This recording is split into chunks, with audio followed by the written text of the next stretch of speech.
Hello friends, welcome back to Moon cakes.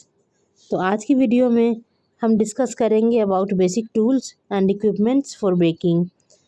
अगर आप नए बेकर हैं तो ये वीडियो आपके लिए बहुत ही हेल्पफुल है, तो आप प्लीज़ इस वीडियो को ध्यान से देखिएगा और लास्ट तक देखिएगा। सेकेंड पार्ट में मैं आपके साथ डिस्कस करूँगी बेसिक इंग्रेडिएंट्स जो हम बेकिंग में यूज़ करते हैं। तो चलिए शुरू करते हैं। पहले अगर हम केक बनाते हैं फ्रेंड्स, तो पहले हम दो पार्ट्स में उसको बनाते हैं। जैसे फर्स्ट पार्ट हम उसका स्पॉन्ज रेडी करते हैं और सेकंड पार्ट हम उसकी आइसिंग करते हैं।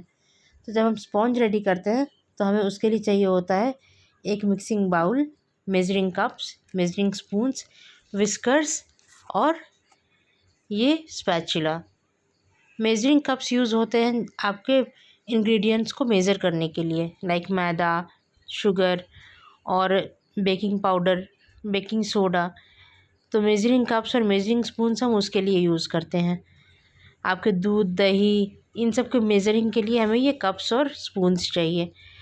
और ये विस्कर यूज़ होता है बैटर को मिक्स करने के लिए, और स्पैचुला से हम इसको केक टिन में ट्रांसफ़र करते हैं।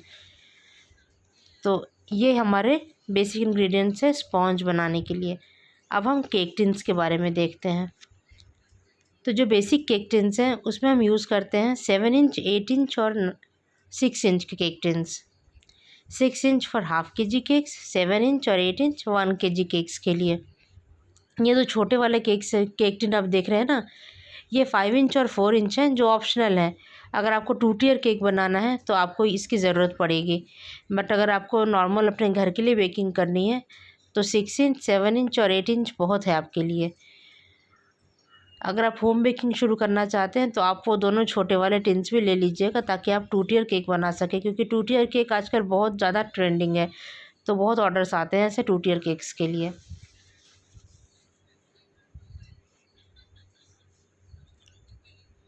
6 इंच टिन यूज़ होता है हमारे हाफ के जी केक के लिए, और 7 इंच होता है 1 kg केक के लिए जो थोड़ा सा टॉल बनता है, और 8 इंच फ्लैट 1 kg केक के लिए।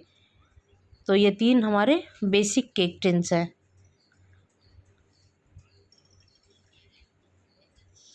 और जैसे अगर हमको ऐसा बनाना 2 टियर केक बनाना है ना, तो हम 7 इंच केक टिन के ऊपर अपना 5 इंच का केक टिन डाल देंगे, तो 1.5 kg का केक रेडी हो जाएगा। ये देखिए ऐसे, नीचे 7 इंच का केक बेस और ऊपर 5 इंच का केक बेस, तो ये रेडी हो जाएगा। या आप डिज़ाइन के अकॉर्डिंग, अगर मान लीजिए आपको बीच बीच में कुछ ज़्यादा डिज़ाइन डालना है तो फिर आपके नीचे 8 इंच का और ऊपर 5 इंच का ऐसे रख सकते हैं। आप केक बैटर को इक्वली डिस्ट्रीब्यूट कर लीजिएगा तो फिर आपके लिए ईजी हो जाएगा। तो आप इस तरह से मिक्स एंड मैच करके ढेर सारे केक बना सकते हैं, अलग अलग क्वांटिटी के, आप इन 5 केक टिन्स से। ये है स्ट्रेनर फ्रेंड्स। जब हम ड्राई इंग्रेडिएंट्स लेते हैं ना, जैसे मैदा ले लिया हमने या कोको पाउडर ले लिया, तो हम इसको इसके थ्रू स्ट्रेन करके फिर बैटर में यूज़ करते हैं। इससे क्या होता है ना, हमारा जो इंग्रेडिएंट है वो फ्लफ़ी हो जाता है और केक बैटर अच्छा रेडी होता है। तो एक ये भी हमारा इम्पॉर्टेंट टूल है।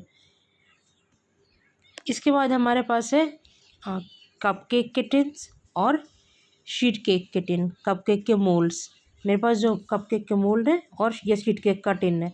शीट केक का टिन हम यूज़ करते हैं अगर हमें जैसे नंबर केक्स बनाने हैं 1 2 3 4, तो आपको बड़े शीट चाहिए उसके लिए, तो ये उसके लिए यूज़ होता है। या फिर ट्रेस लेचेस के लिए यूज़ होता है। आप पेस्ट्रीज़ बना सकते हैं इसमें, तो ये उसके लिए भी यूज़ हो सकता है।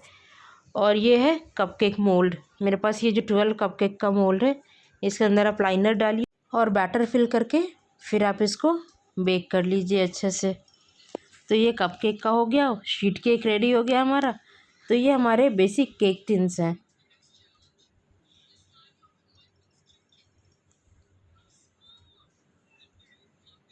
अब जब केक बन गया तो फिर हमारा नेक्स्ट पार्ट है आइसिंग। उसके लिए हमें पहले क्रीम व्हिप करना होगा। तो क्रीम व्हिप करने के लिए आप चाहें तो हैंड ब्लेंडर यूज़ कर सकते हैं, या फिर आप चाहें तो ऐसा स्टैंड मिक्सर यूज़ कर सकते हैं। मेरे पास ऑर्डर्स थोड़े से ज़्यादा होते हैं तो मैं ये स्टैंड मिक्सर यूज़ करती हूँ। पहले मैंने भी हैंड ब्लेंडर से शुरू किया था, बट फिर जब ऑर्डर ज़्यादा होने लगे तो फिर मैंने इसको परचेज़ किया। तो आप चाहें तो अगर आप अपने घर के लिए बना रहे हैं या फिर आपने नई नई होम बेकरी शुरू की है, तो स्टैंड मिक्सर की ज़रूरत नहीं है आपको। आप आराम से हैंड ब्लेंडर से काम कर सकते हैं। उसमें एक लिमिटेशन है कि वो ज़्यादा क्रीम एक साथ व्हिप नहीं कर सकता। इसमें आप 1 केजी क्रीम आराम से एक साथ व्हिप कर सकते हैं। तो आप अपनी रिक्वायरमेंट के हिसाब से ये देख लीजिएगा कि आपको कौन सा चाहिए। इसके बाद हमारे टूल्स, जैसे ये हमारा offset spatula, bread knife, palette knife, silicone brush. ये देखिए ये सारे पैलेट नाइफ्स हैं। ये हमारा ब्रेड नाइफ़ है जिससे हम केक की लेयरिंग करते हैं, और ये है हमारा सिलिकॉन ब्रश। ये कुछ टूल्स हुए जो हमें केक का डेकोरेशन या केक की लेयरिंग में, केक में क्रीम अप्लाई करने में हेल्प करते हैं। ये हमारा टर्न टेबल आप जानते हैं केक बनाने में बहुत इम्पॉर्टेंट है ना। अगर हमें केक की फिनिशिंग करनी है तो हमारे लिए टर्न टेबल तो मस्ट है। तो आप ट्राई कीजिएगा कि अच्छी हेवी क्वालिटी की टर्न टेबल आप अपने लिए लें। फिर अपने स्पॉन्ज को हम डेकोरेट करने के लिए इसका बेस यूज़ करते हैं, अपना केक बेस। ये केक बेस है, ऑफसेट स्पैचुला, और ये रहा हमारा ब्रेड नाइफ जो हम लेयरिंग के लिए यूज़ करते हैं, और उसके साथ ये पाइपिंग बैग। जब हम उसकी डेकोरेशन करते हैं ना, तो इस पाइपिंग बैग के अंदर हम नोज़ल्स डाल के फिर हम उसको डेकोरेट करते हैं। नोज़ल्स मैं आपको दिखाती हूँ अभी।